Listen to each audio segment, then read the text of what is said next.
Folks, swords to plowshare. Let the bird fly, ladies and gentlemen. Strixhaven.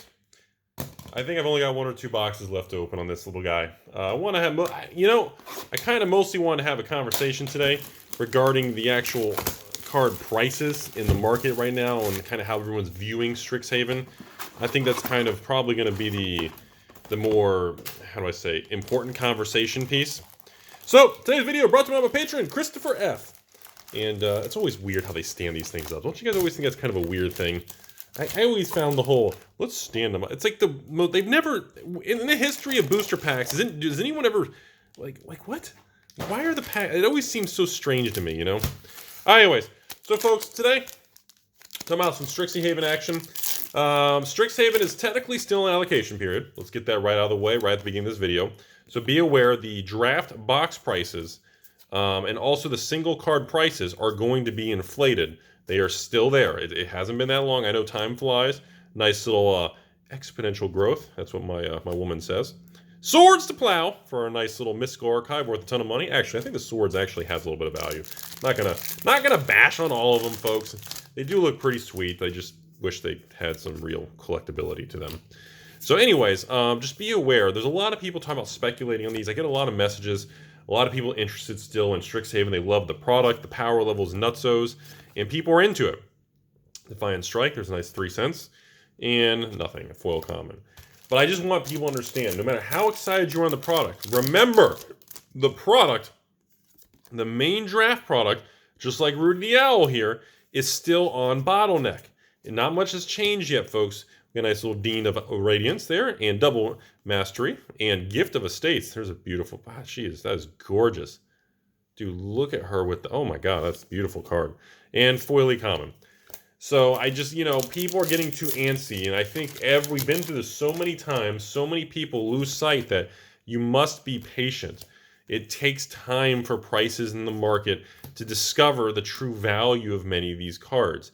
Dean of Perfection, kind of a strange looking little dude there. Dijon Wizard with a Dean of Expression on the back there.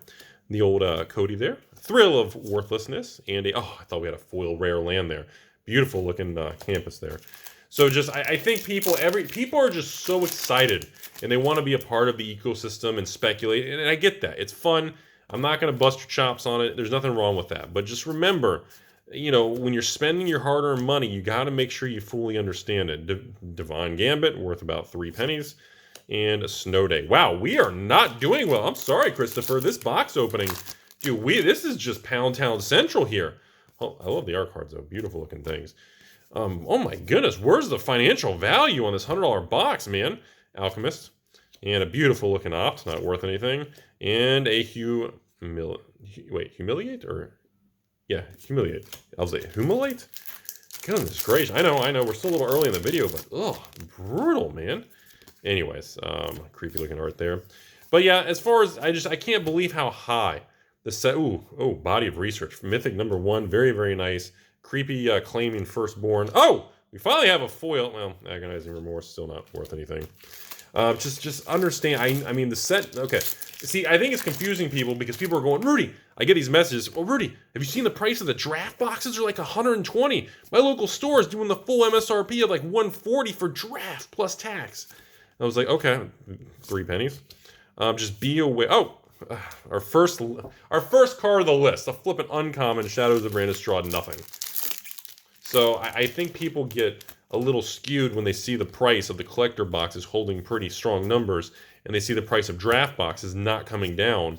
Hey, our first rare land cycle, nice snarl. Adventurous Impulse, love the card, worth about 3 cents. And the first time I took my own shirt off and I looked in the mirror, that's what I said. Yikes, that's what I said. Land tax, Battle Bond set, oh my goodness. A Battle Bond Mythic land tax. Holy potatoes. Absolutely incredible pull. And that is why moments like that are why people become obsessed with set boxes. I'm telling you. Oh, Time Warp, look at that. And a foil again. Oh my goodness. First time I've seen that art. Time Warp Mythic. Okay, so this box literally went from a dumpster fire, Rudy complaining. Holy crap. Wow. What a swing. What a just pendulum tetherball. Hit hard. Nice Phoenix there. Whirlpool of the Wind Denial. Nobody cares. 3 cents. Resculpt. Dude, Time Warp Mystical, which is actually one of the mystical archives like Demonic 2 that actually have value. And a flippin' land tax, man. I cannot believe we just nailed a land tax from Battle Bond. Oh my goodness. Oh, Chaos Warp Mythic again. And foil common and M25, the old Firewalkers. Good old Firewalkers, everybody. And so essentially this video right now is being saved by non-regular cards from Strixhaven. A command card, an Abundant Harvest, and a foily common. So, but anyway, that's the biggest thing I want to talk about. Overall, Strixhaven's performing very well. You know, I know we always talk about negativity and bashing this and that, but look, the data shows Strixhaven is selling very well. I love that art on Doomblade. Whirlwind, and God, the cards look so good. God, they look nice. Yeah, just be aware, everybody. You know, it is we are moving pretty strong here, and Strixhaven has been a very, very financially successful product for old Magic the Yu-Gi-Oh!ing, and of course Wizards of the Rudy, and blah blah blah. Snakety Skin Veil and Uncommon Foil. So yeah, keep that in mind here. This thing is. Do not underestimate the sales and the demand for Strixhaven still, especially the collectors and even the set boxes. A lot of people, you know, are kind of heeding the advice to sit calm on these draft boxes. Give it some time. But man, they are, it has been, oh, what do we got? Look at another Battle Bond. Uncommon, Mascot Battle Bond. Okay, so we only have 4 cards from the list, 2 of which are flipping Battle Bond cards. That's so weird. I don't know if I'm ever going to get used to opening a new product and being like, whoa, everybody, we hit a crazy Battle Bond card. Like, that's just an old professor. It's just such a weird feeling that I'm just not used to. It's going to take so much time for me to kind of comprehend and get used to pulling cards from just random sets on every new release. That's so weird. It's like they took the mystery booster box concept and just applied it to every single set moving forward. Whoa. Hello. Okay, so number 1. You can get full art or borderless or whatever showcase. I don't know the word they use anymore. So you can get an Elder Dragon in the fancy version in the regular packs. I didn't even know you could get that. Okay. Or can you, wait a minute, can you get that but not the foil version? Is that what it is? I don't know. I know they kind of restrict certain variants to certain products. Ooh, that is a nice signature. Okay. That's so crazy, man. I'm opening Magic cards with signed signature cards in variants from cards from other. God, what a time. Boy, Magic has changed so much, folks. I never thought I'd be opening a YouTube box opening on YouTube here. And I'm pulling cards from previous sets, pulling cards with signatures on them, pulling boy, I would have never ever predicted this a couple years ago when I started the channel. The Quill and a nice negate worth about 10 pennies. And a warning, and look at this, ladies and gentlemen. Council's Judgment for the rare in the list slot. Flippin' Conspiracy 1. That's like a $20, $30 card. Oh my god. And these are the videos that make people contact me and say, Rudy, this is why I feel set boxes are going to age extremely well in the future. So God's willing, for a rare there actually. Unbelievable. Okay, so last little block of packs over here. Wow, just the non-Strixhaven cards are just, oh my goodness. Sculptor, Regiment, Infuriate, and Planar Chaos, Shivon Meteor. Shivon, the flippin' meteor from Planar Chaos. Goodness gracious, that is just a Planar Chaos card. Vanishing Verse. Ooh, natural. Oh my god. Sacagawea. Warsinger for the foil rare. Wow. A Time Warp, a Natural Order, and a Chaos. Jeez, man. Holy smokes. I feel like the Mystical Archives, like Rudy, oh, hey, Dean of the Vein, very nice. I feel like Mystical Archive, double rare, and a Cultivate, and a foil. Oh, and a flippin' Simian Spear from Planar. Okay, all right, I'm gonna stop for a second here. Is anybody else noticing some of these list cards seem to be clumped on the track printer? You notice this? The Battle Bond, Planar Plan. What are the odds of that? You know? Doesn't that seem a little suspect, a little sus to some of you all? that we're getting like the set cards. There's so many possibilities. We're getting like the same ones next to each other from the same previous sets. Look at this, Ghost Forge. There's a mythic. And look at, oh my, a mythic and a rare Snarl in the same one. And God, that's why I said there's so many things going on in a new Magic product. It's so wackadoodles, man. There's so many moving parts and items and goodness, appreciate. Okay, this is just turning into an absolutely out of control box opening here. Stone Rain for the foil rare. Oh my goodness. Like, I think the cards from the list are worth the entire box. And now we're getting just absolutely powerhouse pulls in this opening. Beautiful Agony there. Not worth much, but beautiful card. Up! And look at this. We got Commander. Is this an anthology? What is this? No, Commander 18, the Loyal Unicorn. Not a bad little card for Commander. Man, there are just some times when you open one of these boxes and you really just hit those. You hit cards on the list that are just so good. It's just mind-numbing. I just can't believe it. Look at that. Nice, beautiful foil rare Stadium. That's a nice pull, man. All right, folks. Last 2 packs this video, and I'll talk for a few seconds, and we will wrap it up on this nice little box opening today. Whoa! Look at that gold signature. Dude, that is a very thick Sharpie they use. Not very crispy clear. Whoa, hello. We got ourselves a flippin' Rowan over here. Is Will on the back? Will is on the back. That's another mythic. We got flipping the Witch for the creepy hot chick for the rare. And a D-Spark. Holy cow. You get so much stuff in a pack. I mean, that's one thing. No matter how we feel in valuations, you got to give Wizards credit, man. They are just flipping. They load these packs with so many slots and opportunity. So see here, look at this. Look at this video. 3 regular mythics, okay? A Borderless Showcase Full Art box. I don't even know. Some other mythic. Oh, wait, I'm sorry. There's another one. 4 mythics over here. A Showcase Ridiculous mythic. 3 Mystical Archive mythics. And then the list, you have the foil. Where's the rare? You have Council's Judgment for the rare. Land Tax for the mythic. And a flippin' Simian Spirit. Look at that lineup for $100 box. Are you kidding me?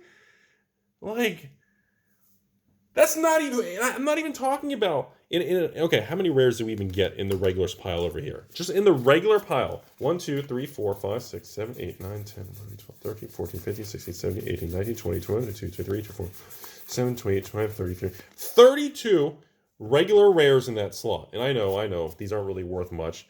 1, 2, 3, 4, 5, 6, 7, 8, 9. 32, 9. Okay, that's 41 rares. A couple foil rares, plus the rares. So essentially, you get 50 rares and mythics in a 30-pack box. I mean, it's just so much. Like, and in like 2 or 3 years from now, how are they going to ratchet this up to another level? Is it going to be Triple Masters? Are the set boxes going to have a mythic in every pack? Is it going to be 2 cards from the list? Like, how do you... God, like, the power creep or the financial creep that keeps pulling upwards, like, how do you put, like, some sort of stability in this? I mean, like, you know, the average Timmy's like, oh, Rudy, it's amazing. 50 rares and mythic in a $100 box, and you get all the flashy lottery fancy cards. You get cards from the list. You get mythics. You get everything. Whoa! You know, I hear that, and I get it, and there's value to that. But financially, raw finance money speaking, you can't just keep putting more and more in each pack, because the more you cram into it, the more you dilute and spread the financial value into tinier and tinier slivers among more and more packs. And that is what just continues to just bother me. Like, look at this stuff. It looks amazing. Look at the art. Look at the quality. The product looks good, but it's just so much. Like, you know, in Pokemon, you look for those full art, flashy EX, GX, PX, WX, XYZ cards. Flesh and Blood, you look for that cold foil chase. You know, look at Weiss. Look at the Weebland. Weebland, you're chasing that SP, right? I mean, you know, you look at everything out there, and it's just like, and so many people like are comparing Magic to like sports cards of the 90s, because this is what sports cards did. Well, one segment of what sports cards did, is they kept making more and more versions of everything. They were notorious for that. Now, of course, in the sports card world, one of the number one reason why it crashed is they overprinted, and 10 different printing companies printed the same thing. So there was no proprietary blah, blah, blah, where, the same baseball card would come out with the same person's name and have 100 versions by 10 different companies. That was a little bit different, but, Wizards has exclusive. Nobody can print Magic cards, otherwise they get sued into oblivion. But the point is, the concept remains of that.